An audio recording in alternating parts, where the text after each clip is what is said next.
ka, kumikita ka na nun, Ah, magkano yung sahod mo nun? I be on my paper chase, making money every day. I be on my paper chase, making money. Balik ako dun. So, helpdesk ka, kumikita ka na nun, ah, magkano yung sahod mo nun nung helpdesk ka?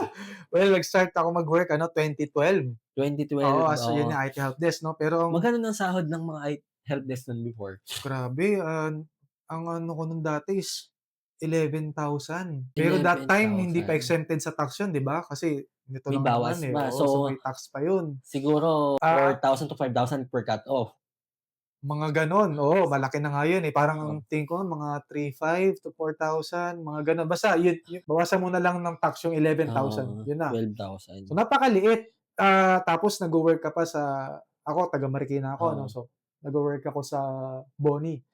Boni, malayo So din. malayo 'di ba, so Oo. mag-spend ka ng oras and then, pamasahe. So hindi naging madali kasi akala mo porket grumaduate ka na ng college, tapos ka, Easy na 'no? easy na. So hindi. So especially sa IT 'no, yung mga employer usually naghahanap ng mga certificate, Oo, training and what.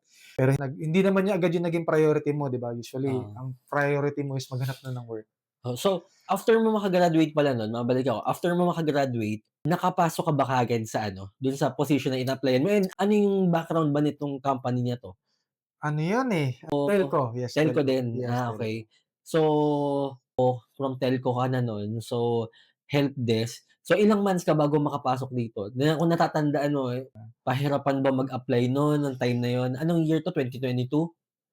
Sorry, 2012? 2012. So, So, mahirap ba mag-apply? Ilang months ba ah, inabot? well, hindi naman kasi yung role naman is, ano naman nag-a-accept naman sila ng mga fresh grad. So, walang naging Fresh problema, grad. oo. So, yun yung talagang ano, gusto mong company 'no, ever Hmm, since nung or after mo maka-graduate, ito na ba yung target mo na to be honest, hindi ko naman iniisip yung time na yun. Ang sa'kin lang hmm, is ang goal ko lang is makapaghanap ng work. Kasi 'di ba, isipin mo ikaw, graduate ka, after ano ba, ano bang course ang kinuha mo? So IT, Trisim ano or hindi? Hindi naman Trisim? hindi, hindi. Okey, so sa case ko Trisim. So ang goal ko is makapaghanap agad ng work. Pero I'm not particular sa role. Kasi 'di ba, hindi mo naman agad mafi-figure out 'yan, 'di Ah, ba?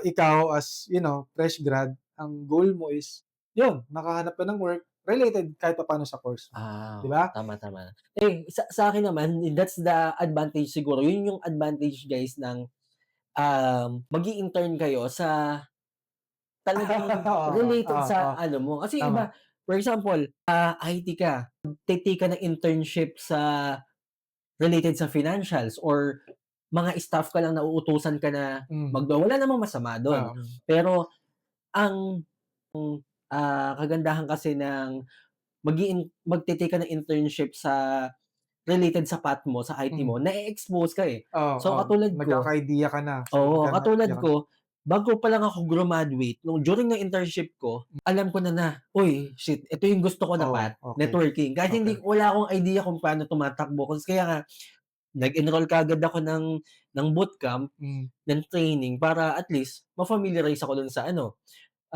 sa work na ginagawa nila. hmm. Pero yun na talaga yung path ko. Nung nag-apply naman ako or nung naka-graduate naman ako, siguro almost a month din ako naghanap, eh, Hmm. bago ko Pero may tina-target ka na nun na nasa network, good question. oo, na Meron akong tina-target. Number one, ang tinarget ko yung mga partner ni Cisco. So okey. paano ko nalaman yun, active na ako sa forum nun. So guys, kung sino nakakaalam nung Pinoy Exchange, alam mo Ah, Pinoy Exchange? oo, pero hindi So ako 'pag sinearch mo yung before, nag-member. 'pag sinearch mo yung Pinoy Exchange tapos networking or network engineering or network support, meron kasing mga nagshe-share dun na, "Guys, ito yung applyan niyo, mga partner ni Cisco," mga list ng companies. Oh, so nagse-share talaga sila ng mga gano'ng klase ng information sa mga Oo, member nung forum oo, na 'yan? shine-share nila. Naka-ano naman, public naman yun. So Okey, so anyone can ano, can view or see naman yung mga list ng companies na yun. Basta ma-search mo lang yung tamang keyword. okey. So, ginagawa ko, everyday may mga target kaming companies. Uh-huh. So, hindi ako nagkakamali. or nung nag-a-apply kami sama-sama pa kami, kasama ko yung mga, peers ko or mga Aha. kagrupo ko dun sa ano, sa internship, eh. Mhm. So isa-isa kami or sama-sama kami nag-a-apply and then, nag-a-apply kami sa Fujitsu. Dati kasi magpapasa ka pa ng resume, eh, pupunta ka mismo dun sa company, eh. Oo, tama. So although may online na, Ah, napasa ka pa rin ng physical na or yung, hard copy ng resume mo ah, sa mga company. So, ah. punta kami sa Fujitsu, so nag-exam kami, hanggang sa unti-unti ng yung mga kasama ko sa internship natatanggap na. Oh, talaga? So, mas Tapos nauna pa mas sila nauna pa sa'yo, nila, okey, oo. okey. Ako hindi pa kami natatanggap. So, ang ginawa namin sabi ko taga Quezon kami, Hmm, Lucena.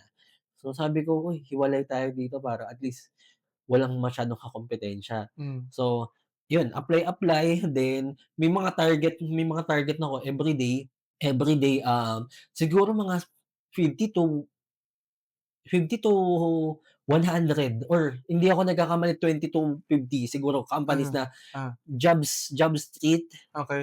lahat So, ng that time, Jobstreet na rin ang ginagamit mo sa Jobstreet, JobsDB, lahat ng JobsDB rin ano, ano? lahat ng mga platform na puwede kang may mga job posting.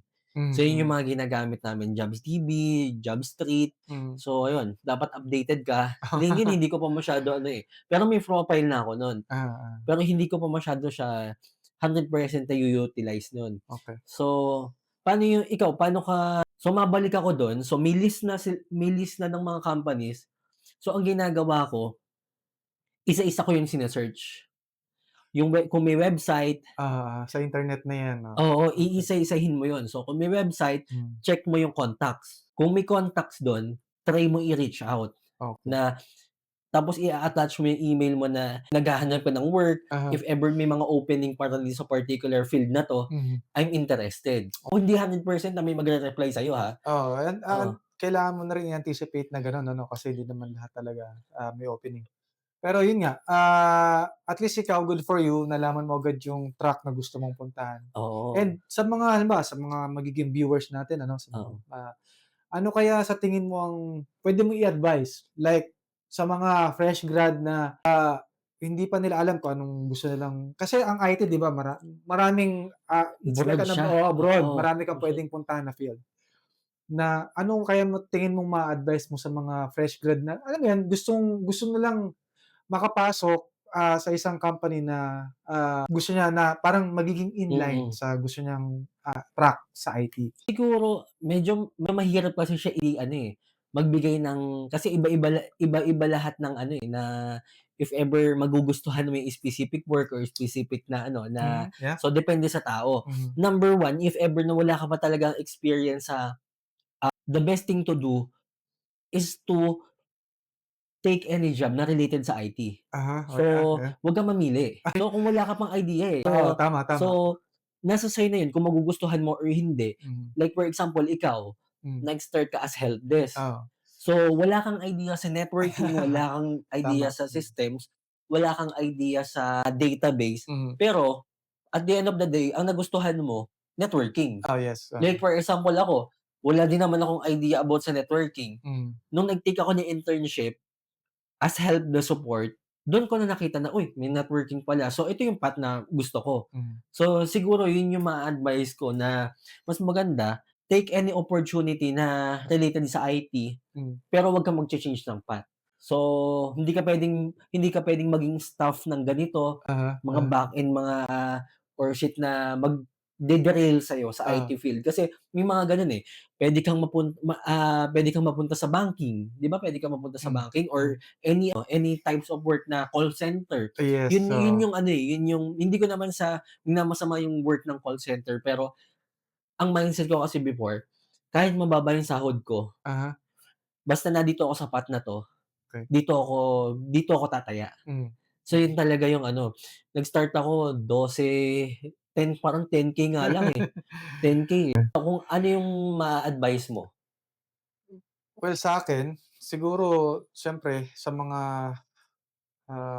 alam mo yun, tao na kagaya ng naging mindset ko nung before na walang as in walang idea kung paano mag-start ng career sa IT 'no, pero graduate ng IT. Oh, So, siguro maano ko na lang is, yun kagaya na nga ng sinabi mo na, kung makakahanap ka ng work na related sa IT, sana i-ano mo, maging consistent ka dun sa path na yun. Oo, Para at least ma-workout mo yung way up, 'di ba? Kasi, oo, ah, mahirap kasi yung magshi-shift ka ng role, eh, kasi oo, mas mahirapan ka lalong mag-focus, oo.